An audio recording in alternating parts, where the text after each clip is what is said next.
The envelope was still warm from my mother's hand when I pulled it from the drawer.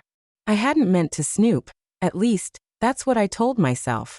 But the words on the glossy paper froze my breath in my throat. Royal Caribbean Luxury Cruise. Passenger list. My eyes raced down the names: Mom, Dad, Ethan, Sarah and her kids, even Lisa's boyfriend of 6 months. But not me. Never me. I sank onto the edge of the bed, the faint scent of my mother's lavender lotion clinging to the air, and felt the sharpest silence press against my ribs. They had told me money was tight. They had made me cancel my dream vacation. And here was the truth. Most mornings, I woke before the sun. Not because I had to, but because silence was easier when the world was still half asleep. I'd make coffee in the chipped blue mug I'd had since college, the one no one else in the house touched. The smell filled the kitchen, wrapping me in something that felt like a hug I never quite got from the people I gave everything to. I was 33, old enough to know what I wanted but still tangled in a family that treated me like the glue holding all the pieces together. The responsible one. The strong one. It wasn't a title I had asked for. It was more like a job I'd been assigned at birth. My siblings, Ethan, Sarah, and Lisa, had reputations in the family that made me roll my eyes even when I loved them. Ethan was the dreamer, who always found a way to talk himself out of responsibility. Sarah, the dramatic one, quick to tears but somehow always the center of attention. Lisa was the baby, the sweetheart, who could get away with anything. Me? I was the fixer. When Sarah called crying because she couldn't afford her son's daycare bill, I shifted my own budget to cover it. When Ethan's car broke down for the 3rd time in 2 years, I co-signed the loan he couldn't get on his own. When Lisa forgot Mom's birthday last year, I was the one who rushed to plan a surprise dinner to keep peace. And every time my parents would say the same words. "You're so strong, Olivia. We don't know what we'd do without you." The words were supposed to sound like gratitude. But after years of hearing them, they felt more like a chain. I worked as an administrative assistant at a local university, a job that wasn't glamorous but paid steadily. My co-workers saw me as dependable too. I was the one who remembered birthdays, the one who always kept granola bars in her desk drawer for someone who'd skipped breakfast. Dependable Olivia. Strong Olivia. But strength has a cost. Mine showed up in the small cracks I tried to hide. A stack of travel magazines under my bed, dog-eared at places I'd never been. A savings account that grew slowly, almost painfully, because there was always some emergency at home that needed my attention first. That's why the vacation had meant so much to me. 2 weeks in Greece, just me, the ocean, and silence. It wasn't just a trip. It was a promise I'd made myself years ago, back when I still believed that if I gave enough, one day someone would notice and give back. I'd researched every detail. The narrow streets of Santorini, the taste of fresh olives in Athens, the cliffs overlooking the Ionian Sea. I'd even practiced a few words of Greek, repeating them softly while folding laundry late at night. And then 2 weeks before I was supposed to leave, my parents sat me down at the kitchen table. "Olivia," my mother said, her voice lined with pity, "we need to talk about your trip." I remember the way my father cleared his throat, as if this was some noble family sacrifice. They told me money was tight, that things were rough, that maybe just this once, I could put family first again.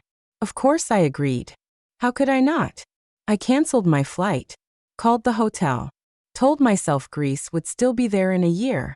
What I didn't know then was that my family wasn't struggling at all. They weren't sitting at home balancing bills and clipping coupons. They were packing for a cruise. A cruise they planned without me. It's strange how betrayal doesn't always hit like a thunderclap. Sometimes it creeps in quietly, showing itself through small cracks you ignored for years. Looking back, I realized the signs were always there. When I was 16, I skipped my first school dance because Sarah had forgotten to pick up her prom dress from the tailor. Mom asked me to go instead. "You're the dependable one," she said with a smile, as if missing something important to me was just a minor inconvenience compared to rescuing Sarah. At 24, when I got my first real paycheck, I dreamed of buying a used car.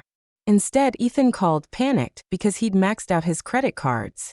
"You'll help me, right, Liv? You always do." I wired him money the next morning, convincing myself that cars could wait. Year after year, I swallowed my own needs. Vacations, new clothes, nights out, I trimmed them all down to nothing. And my family noticed, but not in the way I wanted.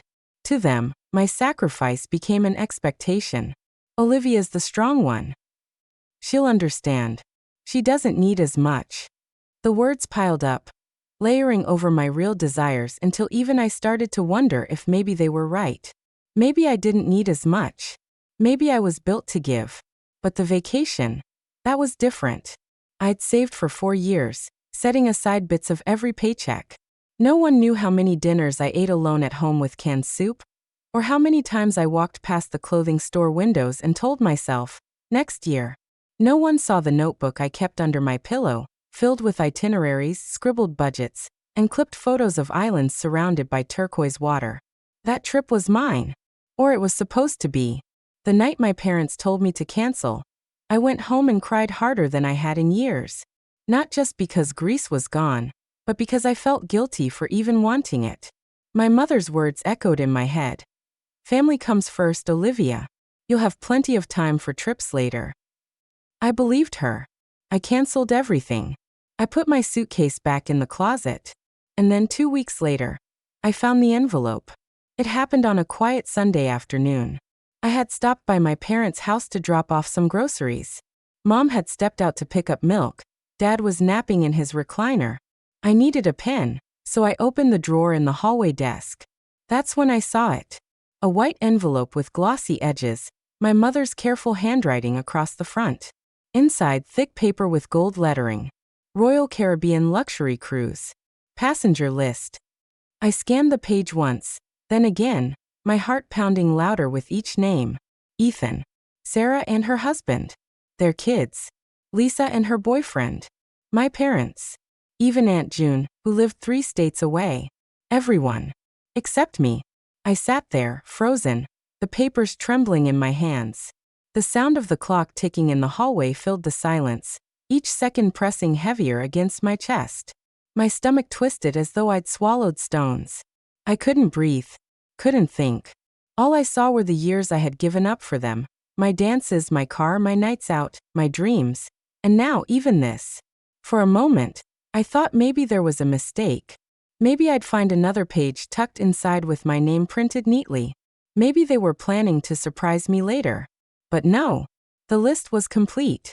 And I wasn't on it. I slid the envelope back into the drawer with shaking hands, my throat raw as if I'd been screaming even though not a sound had left me. I stood there in my parents' hallway, surrounded by the scent of lemon cleaner and the faded photographs of family vacations I'd never been part of. That was when the realization struck me. Not like lightning, but like ice seeping into my bones. This wasn't an accident. They had asked me to cancel my trip so they could take theirs. They had looked me in the eye, said money was tight, and smiled while they lied. And worst of all, I had believed them.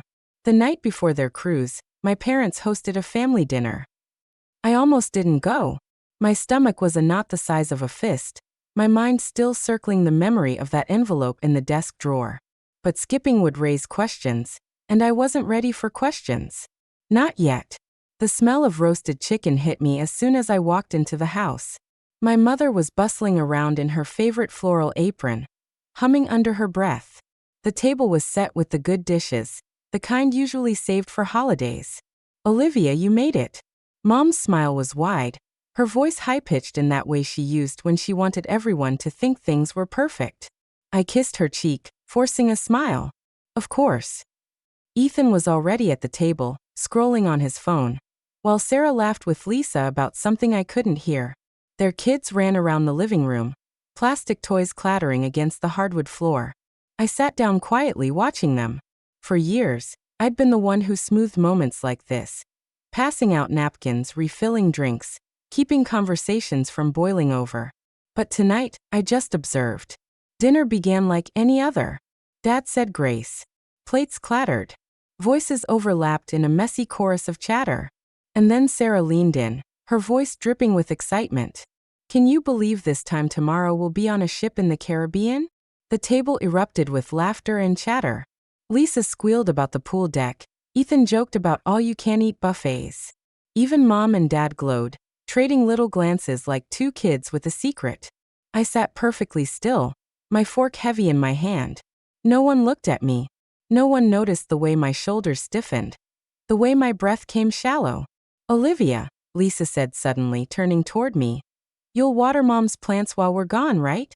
The words hit harder than they should have. I stared at her, the taste of roasted chicken turning to ash in my mouth. Sure, I said finally, my voice low. See? I told you she'd help. Mom chimed in, as though it were obvious.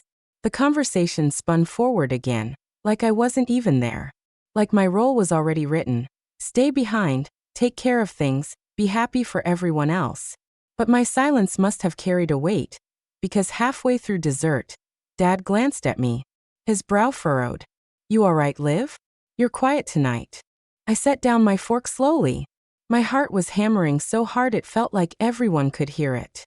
I'm fine, I lied. Just tired. Mom nodded quickly, too quickly. She works too hard. Always has. Her words landed like a pat on the head, dismissive and final. Later that night, after the dishes were cleared and goodbyes were exchanged, I stood in the driveway watching them pile into their cars. Sarah wrangling her kids into car seats. Ethan carrying an overnight bag, whistling. Lisa hugging Mom, her laughter bright and easy. No one hugged me. The cool night air pressed against my skin, and I realized with a clarity that made my stomach ache. They weren't hiding it anymore. They weren't even pretending. They were leaving me behind. And not just from this cruise. From everything. When the last car pulled out, I stayed in the driveway, staring at the empty street. For years, I had told myself I was part of this family because I sacrificed for them. But the truth was harsher. I wasn't a part of their world. I was a convenience. That night, lying in bed, I couldn't sleep. I kept hearing Sarah's laughter, Lisa's excited chatter. The way Mom's face glowed when she talked about the ship. The images pressed down on me until I sat up in the dark, my hair sticking to my damp forehead. My room was silent, but inside my chest there was a storm. For the first time in years, I let the thought bloom fully. What if I stopped being their strong one? What if I stopped being theirs at all? Sleep became impossible after that dinner. I'd toss and turn, the sheets twisted around me like restraints. Every time I closed my eyes, I saw them, laughing at the table, voices bubbling with excitement. Not one of them noticing the ache on my face. The clock glowed 2:37 a.m. on the first night. By the third night, I stopped even trying. I'd sit in the living room with the lamp on low. The hum of the refrigerator the only sound in the apartment. My notebook of canceled Greece plans open on the coffee table. I stared at the pictures I'd clipped. Sunsets over white stone houses. Tables set with olives and bread. The kind of ocean that looked like it could swallow pain whole. I ran my fingers over the pages until the edges curled. I thought about my mother's voice, gentle but firm. Family comes first. But when had I ever been family? The memory of smaller betrayals replayed in fragments. Missing my graduation because Sarah had gone into labor. Spending my birthday alone because Ethan needed me to drive him to a job interview. Canceling my own dentist appointment because Lisa couldn't find a sitter and dropped her toddler at my door. And every time, I told myself it was love. That one day, the ledger would balance. But staring at those cruise tickets burned a hole in that lie. The truth was simpler, sharper. They didn't see me as family. They saw me as service. By the fifth night, something inside me shifted. Not an explosion, not rage. Just a steady growing heat. Like a coal finally catching fire after years of smoldering. I stood at the mirror, my hair a mess, my eyes shadowed. For once, I didn't see the strong one. I saw someone tired of being invisible. I can't keep living like this, I whispered. The sound startled me, but once it was out, I couldn't stop. I won't keep living like this. I thought of Greece again, not the trip itself, but what it represented. Freedom. A life where my choices belonged to me. A life where my sacrifices weren't swallowed without thanks. That was the moment. Quiet, almost fragile. But it was the first true decision I'd made in years that belonged only to me. I didn't know exactly what revenge would look like. I didn't picture screaming confrontations or dramatic walkouts. That wasn't me. My strength had never been loud. But I knew one thing with absolute certainty. I would no longer carry their weight. The next morning, I sat at the kitchen table with my coffee. The mug felt warm in my hands, and for the first time in a long while, I didn't think about what anyone else needed. I thought about myself. I thought about every bill I'd paid for Ethan, every night I'd babysat Sarah's kids, every errand I'd run for Mom, every holiday dinner I'd planned when Lisa forgot. And I thought about how, without me, their lives would start to crack.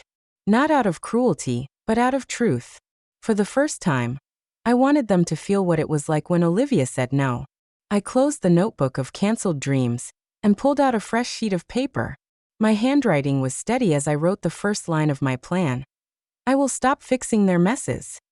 It felt small, almost silly, but my hand trembled with something close to relief. Because that line was more than a note, it was a vow. By the time the sun rose, painting the apartment in pale gold, I was ready. Not for Greece. Not for them. For me. The coal inside me had caught flame. The first step was the hardest. Saying no. It sounds simple. 2 letters, 1 syllable. But when you've spent your life being the one who always says yes, the word feels dangerous in your mouth, like holding a lit match too close to your skin. It came sooner than I expected. A week after my family sailed away on their cruise, Sarah called. Liv, thank God. My babysitter canceled last minute, and I've got this appointment. Could you watch the kids? Just for a couple hours. Her voice was as sweet and casual, as if she were asking me to grab a carton of milk on the way home. I stared at the phone, my pulse racing. I almost said yes. The word was right there on my tongue. But then I remembered the envelope, the laughter at that dinner table, the silence of my own apartment. I can't, I said finally. My voice shook, but the words stood firm. I'm busy. A pause. Busy. With what? I could hear the disbelief, the assumption that my time always bent to hers. Just busy, I said. Her sigh crackled through the line. Fine. I'll figure something out. She hung up without another word. The guilt came crashing in right after. I sat with my phone in my lap, my hands clammy, my chest tight. For years, guilt had been the leash keeping me in line.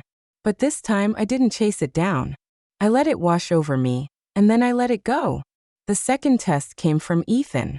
He showed up at my apartment 2 weeks later, unannounced as always. His car had broken down again, and he wanted me to co-sign another loan. Come on, Liv. You've got good credit. They'll approve it if you're on the paperwork. He was leaning against my counter, grinning like it was already settled. I crossed my arms. No, his smile faltered. What do you mean no? I mean no. I'm not putting my name on another one of your loans. His eyebrows shot up, his tone sharp. Wow. Really? After everything I've done for you? I almost laughed. Everything you've done for me?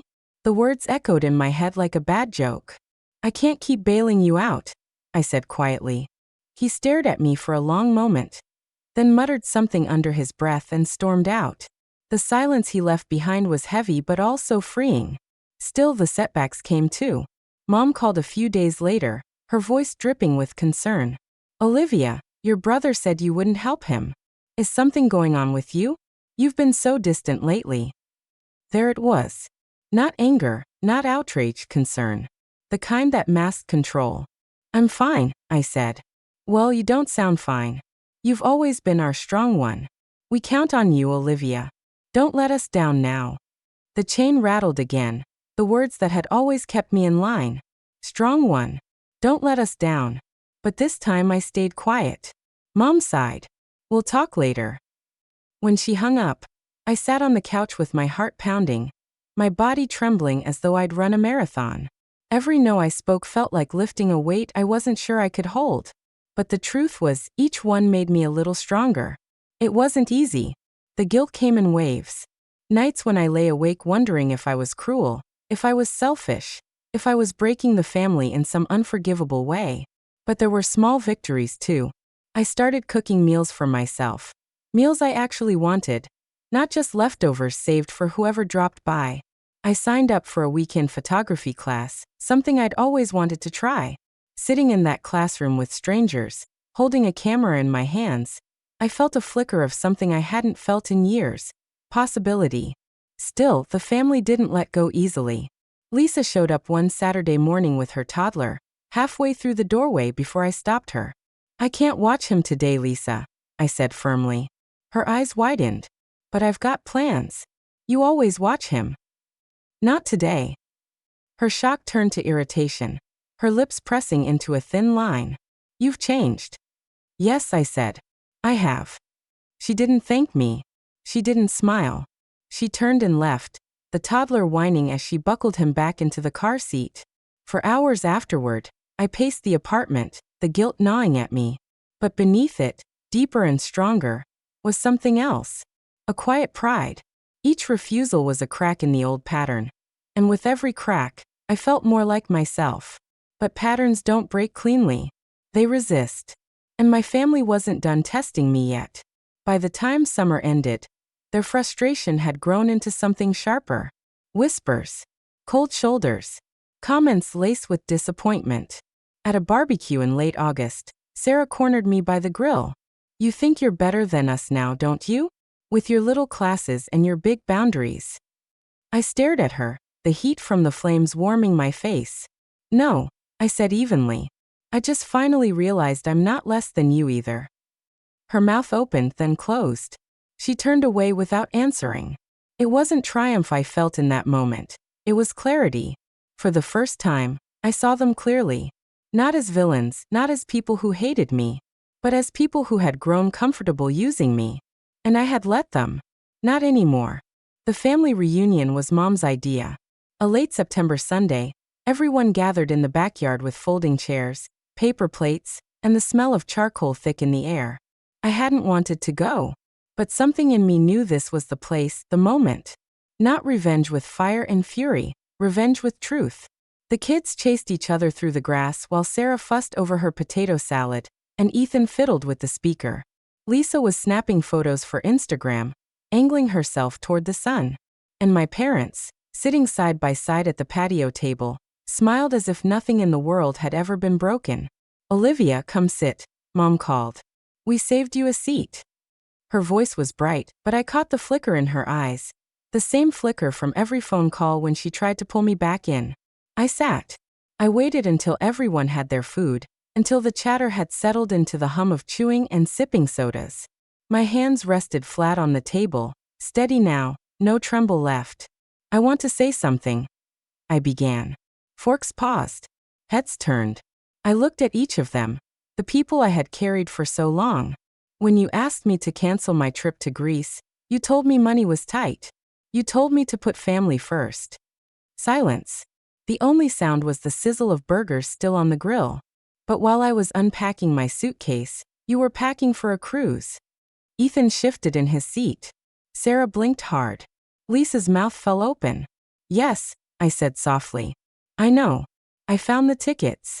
Every name was on the list but mine." The words landed like stones in water, rippling outward. Mom's face drained of color. "Olivia, it wasn't." "It wasn't what?" My voice stayed calm, sharper than it had ever been. "It wasn't a lie? It wasn't betrayal." Dad cleared his throat. "You've always been the strong one, Liv. We thought that I didn't matter." I cut in. My eyes burned, but no tears came. "That I'd understand. That I'd stay behind and water the plants while you went on vacation." Again. The kids had gone quiet now, sensing the tension. Lisa set her phone down slowly. "I've spent my whole life giving up pieces of myself for this family," I continued. "My dances, my birthdays, my savings, my time. And every time, you told me it was because I was strong. But strength doesn't mean being invisible." No one spoke. The truth hung in the air, heavy and undeniable. I pushed back my chair. "I'm done being your strong one. From now on, I'm just Olivia.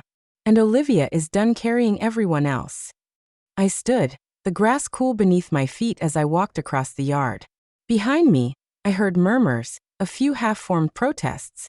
But no apologies. No sudden declarations of love. And that was fine.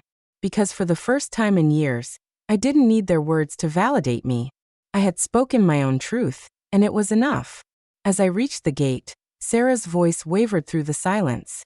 "Olivia, wait." I turned just enough to see her face, confused, maybe even ashamed. But I shook my head gently. Not this time. And I left. The first thing I noticed after walking away from that backyard was the air. It felt lighter, sharper, as though I'd stepped out from under a shadow I hadn't realized was there. I drove home with the windows down, the late summer breeze rushing against my face. My heart still pounded, but not from fear anymore. From release. The silence of my apartment welcomed me. For once, it didn't feel empty, it felt mine. I kicked off my shoes, curled up on the couch, and let the stillness wrap around me. That night, I slept. Deep, dreamless, unbroken sleep. In the days that followed, the phone calls came. Sarah left a voicemail. We need to talk. Ethan sent a text. Overreact much? And Lisa wrote a long message that started with I don't understand and ended with but you know we love you. I didn't reply. Not out of spite, but out of self-preservation. For once, silence was my choice, not theirs. Instead, I started to build small routines that belonged only to me. Saturday mornings at the farmer's market, where I bought flowers just because I liked them. Evenings walking through the park, camera slung over my shoulder, capturing the way light spilled through tree branches. Sunday mornings spent lingering over coffee without glancing at my phone, waiting for someone else's crisis to dictate my day. It was strange at first, this absence of obligation. My body almost twitched with the urge to fill it, to call, to check in, to offer help. But little by little, the stillness became a friend. One evening, as the sun dipped low, I pulled out the old grease notebook. The pages were worn, some corners bent, others smudged from years of handling. For a moment, grief hit me, grief for the trip I'd canceled, for the dreams I'd tucked away. But then I turned to a blank page. This time, I didn't write itineraries or budgets. I wrote a single line. I will go. Not today, not tomorrow, but someday. And when I did, it wouldn't be for anyone else. It would be for me. The shift wasn't dramatic. No one showed up at my door begging for forgiveness. My parents didn't call with heartfelt apologies. Life didn't suddenly transform into a movie ending. But the shift was real. At work, I volunteered for a project I'd always wanted to try, something that stretched my creativity instead of just my reliability. When my boss praised me, I felt it in my chest, not as a fleeting moment, but as proof I had more to offer than being dependable. In my friendships, I started saying what I wanted instead of what I thought would please everyone else. Dinner at the new Thai place? Yes. Drinks after work? No. My choices. And slowly, the weight of my family's disappointment grew smaller. Like a sound fading in the distance, no longer sharp enough to pierce me. One evening, weeks later, I sat on my balcony with a cup of tea. The city hummed below, lights flickering on as dusk deepened. I thought about my family, about the reunion, about the silence that had stretched between us since. For the first time, I didn't feel anger. I didn't even feel sadness. Just a kind of clarity. They had shown me who they were. And I had finally shown them who I could be without them. The freedom in that thought was more intoxicating than any cruise, any vacation. Because I wasn't waiting for them anymore. I was living for me. There's a small park near my apartment, tucked between two busy streets. Most people walk past without noticing it, but I go there often now. The benches are old, their paint peeling, but the trees arch overhead like guardians. In the mornings, sunlight filters through the leaves, dappling the ground in gold. I sit there with my coffee, breathing in the quiet. Sometimes I think about my family, about all the years I gave, babysitting, paying bills, canceling plans. I used to picture those sacrifices as bricks, building a home where we could all belong. But now I see it differently. I wasn't building a home. I was building a cage. And the moment I found those cruise tickets, the lock snapped open. It still hurts, of course. Betrayal always leaves scars. There are days when I wonder what might have been if things were different. If my parents had been honest, if my siblings had seen me not just as a safety net, but as a person. But then I look up at the branches swaying above me, and I realize something. Freedom doesn't always come with fireworks or applause. Sometimes it comes in the simple act of choosing yourself. I chose silence instead of answering their calls. I chose rest instead of sacrifice. I chose honesty instead of pretending it didn't matter. And in those choices, I found a life that is mine. One day, I'll take that trip. I'll walk the stone streets of Athens, taste the salt of the Aegean air, let the sun sink into my skin. And when I do, I won't think of what I lost. I'll think of what I gained. The courage to walk away from people who couldn't see my worth, and the strength to see it for myself. As I leave the park, I run my hand along the rough bark of a tree. Solid. Grounded. Alive. That's me now. No longer the dependable one. Just Olivia. And that is enough.